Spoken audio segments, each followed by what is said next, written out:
السلام علیکم، میں رابعہ اور آج ہماری ویڈیو کا عنوان ہے ہاکی۔ آج کی اس ویڈیو میں ہم اپنے قومی کھیل ہاکی کے بارے میں بات کریں گے۔ تو شروع کرتے ہیں اپنی ویڈیو۔ انسان فطری طور پر کھیل پسند کرتا ہے، گویا یہ انسانی فطرت کے عین مطابق ہے کہ ہم کوئی کھیل کھیلیں۔ کھیل سے ہماری صحت اچھی رہتی ہے۔ کھیل ہمیں نظم و ضبط سکھاتے ہیں۔ میرا پسندیدہ کھیل ہاکی ہے، جو ہمارا قومی کھیل ہے۔ ہاکی کا کھیل 2 ٹیموں کے درمیان ہوتا ہے۔ ہر ٹیم میں 11 کھلاڑی ہوتے ہیں۔ ان کھلاڑیوں کے درمیان میں پوزیشن یوں ہوتی ہے: goalkeeper, right full back, left full back, right half, centre half, left half, right in, right out, centre forward, left in اور لیفٹ آؤٹ۔ ہاکی کے میدان کی لمبائی 160 میٹر اور چوڑائی 100 میٹر ہوتی ہے۔ میدان کے مختلف حصے 8 سینٹی میٹر چوڑی پٹی سے واضح کیے جاتے ہیں۔ گول پوسٹ کی اونچائی 201 میٹر اور چوڑائی 302 میٹر ہوتی ہے۔ ہاکی کا کھیل 19ویں صدی میں مقبول ہوا۔ جدید ہاکی کا آغاز برطانیہ سے ہوا۔ برطانوی جہاں جہاں گئے انہوں نے وہاں اس کھیل کو متعارف کروایا۔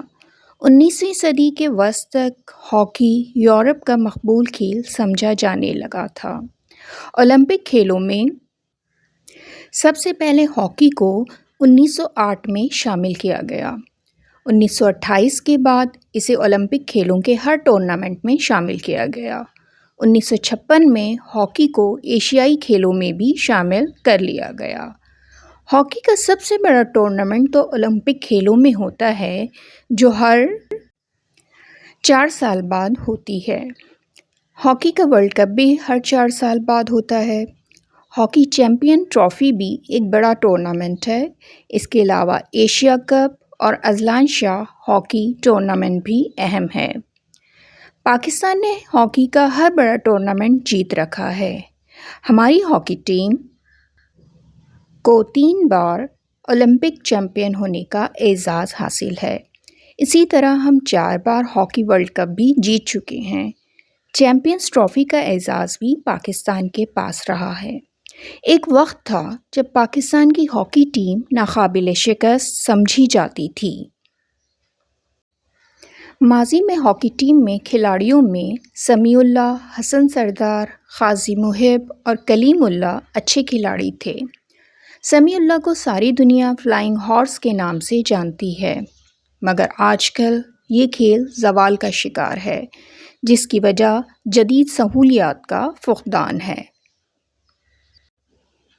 پاکستان میں ہاکی کے فروغ کے لیے 1978 میں پاکستان ہاکی فیڈریشن کا قیام عمل میں آیا۔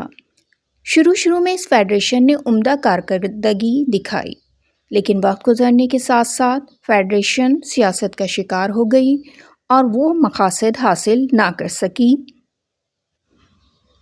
جس کے لیے اس کا قیام عمل میں آیا تھا۔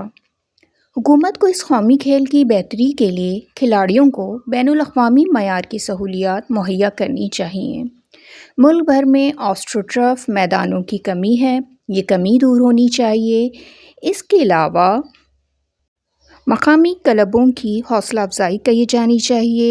اسکول اور کالج کی سطح پر ہاکی کو فروغ ملنا چاہیے، تب کہیں قومی ٹیم میں بہتری آئے گی، اور کھیل کے دوران باہمی ربط بڑھانے کی کوشش کرنی چاہیے۔